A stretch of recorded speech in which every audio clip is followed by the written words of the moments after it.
Hello students, how are you. आज का topic है 2.8 कोरोशन। स्टूडेंट्स, हम जानते हैं कितनी सारी ऐसी मेटल है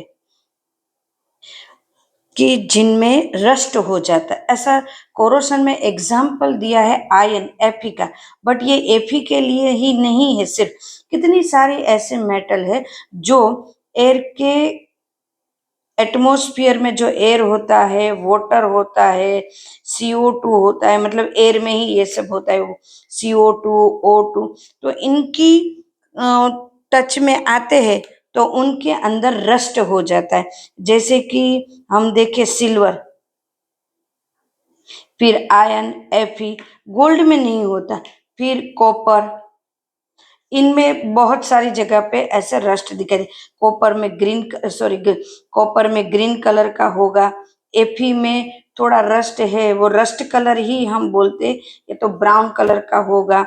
सिल्वर में हम देखें तो सिल्वर जो है वो एकदम से वाइट जैसा शाइन करता है, तो वो डल हो जाता है और ब्लैकिस्ट हो जाता है। तो इनमें इस तरह से रस्ट होते, पर हमें जो एग्जाम्पल दिया है टेक्स्ट बुक में वो एफी का दिया है, तो हम उस एग्जाम्पल को लेते हैं और उसकी ही रिएक्शन लेते हैं। इन सारे को रस्ट हो जाता है। आपने देखा होगा कितनी सारे ऐसे स्टेच्यू है जो कुछ सालों बाद है उनका कलर डल हो जाता है, क्योंकि वो मेटल से बने होते हैं। तो मेटल से कुछ भी स्टेच्यू या कुछ भी ऐसी फ्लेम बनी होती है या कुछ भी ऐसे स्मारक होते हैं, वो होते हैं, तो उनमें रस्ट हो जाता है स्टूडेंट्स। तो ये रस्ट किस वजह से होता है, किस तरह से होता है, ये हम देखते हैं। रस्ट की वजह से वर्ल्ड में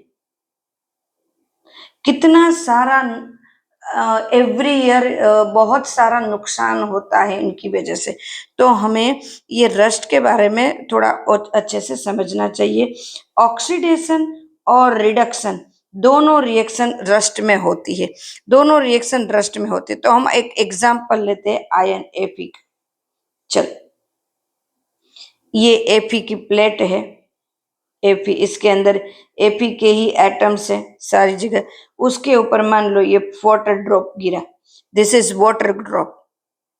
अब देखो एफी करता क्या है, तो कि एफी तो उसका मेटल है, तो मेटल का एक ही कंडीशन होगा एफी का, तो कि मेटल है इसलिए वो ऑक्सीडेशन देगा, ऑक्सीडेशन करेगा, क्योंकि वो Fe है, वो इलेक्ट्रॉन को रिलीज करता है, 2 इलेक्ट्रॉन।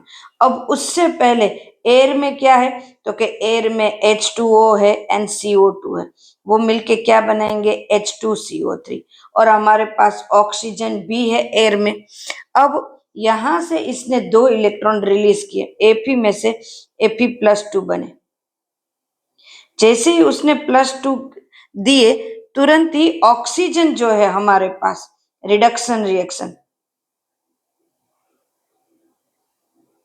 रिडक्शन, ऑक्सीजन है, उसने तुरंत ही ये 2 इलेक्ट्रॉन ले लिए, बराबर है। साथ साथ में ये इलेक्ट्रॉन तो ले लिए, साथ साथ में H2O है, H2O का यहाँ पे क्या हो जाता है, H+NOH-, साथ साथ में H+ की उसके साथ अटैच हुए और बना डाला उसमें से H2O, फिर से H2O बना। तो H2O यहाँ से आपने देखा, H2O यहाँ से क्या हुआ, डिसोसिएट भी हुआ और फिर से वापस बना भी।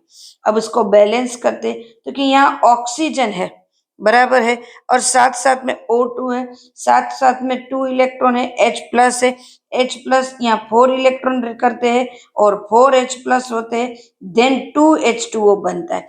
तो रिएक्शन मेरी क्या होगी, O2 + 4 electron + 4H+ gives 2H2O, ये रिएक्शन होगी। तो यहाँ Fe में से Fe+2 बनेगा, Fe+2 है वो क्या होगा, तो वो O2 के साथ कनेक्ट होगा, प्लस O2 के साथ, एंड देन क्या बनाएंगे, Fe2O3। क्लियर है। Fe यहाँ पे क्या बना, Fe, और Fe किसके साथ आएंगे, O2 के साथ, और क्या बनेंगे, पूरी रिएक्शन देखो इस तरफ, Fe + O2, तो क्या बनेंगे, Fe2O3। इन शॉर्ट में मैंने ये पूरी रिएक्शन लिखी है। क्लियर है। Fe+2, साथ साथ में इनके पास क्या था, 4H+ भी था, इलेक्ट्रॉन इलेक्ट्रॉन तो चले गए, वो नहीं होगा। 4H प्लस भी था, साथ साथ में यहाँ पे क्या मिला हमें, H2O भी मिला। Clear students? यहाँ पे तो कि Fe में से क्या बना, Fe2O3। एकदम से क्लियर स्टूडेंट्स, कोई ऐसा लंबा कुछ भी नहीं है, यहाँ पे बहुत ही इजी है। Fe 2 इलेक्ट्रॉन को रिलीज करके Fe+2 बनते हैं। यहाँ पे H2CO3 भी बना होता है, साथ में H2O डिसोसिएट होके H+OH- बना होता है। जैसे ही ऑक्सीजन इनके ऊपर होता ही है प्लेट के ऊपर, जैसे ही Fe ने 2 इलेक्ट्रॉन रिलीज किए, ऑक्सीजन और H+ दोनों ने मिलके उसको ले लिया और H2O बना जाए। मतलब H2O क्यों बना, तो कि आगे फिर से उसका डिसोसिएट होगा। मान लो यहाँ पे ये पूरी रिएक्शन हुई, H2O यहाँ पे गए, तो यहाँ फिर से इसने ये H2O डिसोसिएट हुआ और फिर से Fe ने उसको रिएक्शन दिया, फिर से H2O यहाँ पे बना, फिर से वो बाजू में गया H2O, वहां डिसोसिएट हुआ और Fe ने यहाँ पे भी इसको इलेक्ट्रॉन दिए। मतलब Fe हर एटम में ऑक्सीडेशन का वर्क कर रहा है और हर एटम में ऑक्सीडेशन का वर्क करके वहां पे Fe2O3 भी बन रहा है और साथ में H2O भी बन रहा है। मतलब रस्ट कलर भी बनता जा रहा है, साथ साथ में H2O भी बनता जा रहा है। H2O बनता जा रहा है, बाजू में H2O जा रहा है, वहां डिसोसिएट होता है, डिसोसिएट होके बाजू में जो एटम्स है उनका फिर रस्ट करते हैं। फिर ऐसे ऐसे रस्ट है कंटिन्यू इस तरह आगे बढ़ता रहता है। एक जगह पे कहीं ऐसा प्लेट है, यहाँ एक जगह पे रस्ट हो गया तो कंटिन्यू रस्टिंग की प्रोसेस है वो आगे आगे आगे ही चलती जाएगी और आफ्टर सम टाइम यहाँ पे ये जो पार्ट है रस्ट वाला वो निकल जाता है। तो ये जो है थोड़ा थोड़ा कम हो जाता है, ब्राउन एकदम से रस्ट हो गया तो वो धीरे धीरे लेयर है वो गिरता जा रहा है और लेयर है वो खाली हो जाता है। मतलब रस्टिंग की प्रोसेस ये चलती ही रहती है। एनोड की प्रोसेस और कैथोड की प्रोसेस ये कंटिन्यू चलती रही। तब उनका ई नॉट है एफी का, Fe+2 बना Fe में से, वो बनता है -0.44 वोल्ट, ये होता है। अब नाउ ये H2CO3 बना, ये इनको हेल्प कर रहा है डिसोसिएट होने में। किसको डिसोसिएट होने में, H2O को डिसोसिएट होने में वर्क कर रहा है। क्लियर है स्टूडेंट्स? नाउ अब क्या होता है कि यहाँ पे आप देखो तो ये मैंने अभी स्टार्टिंग में ही बोला कि इनकी वजह से कितना सारा एवरी ईयर नुकसान होता है। तो हमें करना क्या चाहिए, तो कि इनका जो ऑक्सीडेशन पोटेंशियल है उनसे कोई बेटर ऑक्सीडेशन पोटेंशियल लिया जाए, जैसे स्टेनस है, Mn है, एल्यूमिनियम है, ये ऐसे कोई भी ज्यादा उनसे ऑक्सीडेशन वैल्यू हो जाए तो इनके ऊपर ये आयन है उनके ऊपर उनका कवर करना है। अगर हम उनका कवर कर देते हैं, इनका कवर, तो इसका ऑक्सीडेशन होगा, इसका नहीं होगा। मतलब Fe का नहीं होगा, इससे पहले ये मेटल का होगा। तो रस्ट होगी वो क्या होगी, मेटल होगी, ये मेटल रस्ट होगी। तो हम क्या कर सकते हैं, तो इससे हम कोरोसन से बच सकते हैं। तो कोरोसन नहीं लगेगा इससे। वर्ल्ड में कितना सारा एवरी ईयर नुकसान होता है हमें इससे। आप देखो तो कितने सारे ब्रिज बने हुए रहते हैं, बना बराबर, कितने सारे ऐसे स्टेच्यू मैंने कहा वो बने हुए होते हैं। तो उनकी वजह से यहाँ पे हमें ये नुकसान होता है। तो ब्रिज है, आप थोड़े दिनों बाद वो खोखला हो जाता है, गिरने का टाइम रहता है कि कुछ सालों बाद ये बिगड़ जाता है। कितनी सारी शिप होती है बराबर, उसमें भी ये होता है, तो उनमें ये कवर चढ़ाया जाता है। हम पहले क्या करेंगे, सबसे पहले जैसे हमारे घर में है, विंडो में है, ग्रिल में है, सब जगह, तो उसको क्या करेंगे, कलर करेंगे।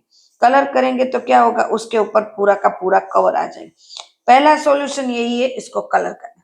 कलर करने के बाद अगर कोई ऐसी जगह पे है जैसे कि ब्रिज में, वो कंटिन्यू वाटर में ही रहता है, फिर ऐसी जगह वो कंटिन्यू भीगता ही रहता है, पानी में ही रहता है, तो ऐसी कोई ग्रिल बन रही है, ऐसा कुछ भी बन रहा है, तो उसको कलर भी किया जाता है और उसके ऊपर कोटिंग भी किया जाता है। तो डबल लेयर होने से इसका रस्टिंग है वो कम हो सकता है।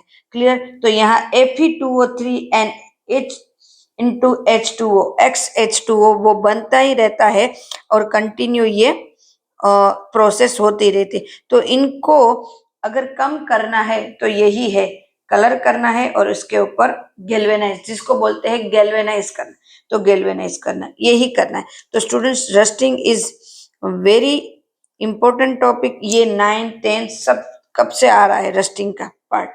तो आज का टॉपिक ये कोरोशन का यहीं पर रखते हैं, नेक्स्ट वीडियो में फिर से मिलते हैं। Okay students, take care.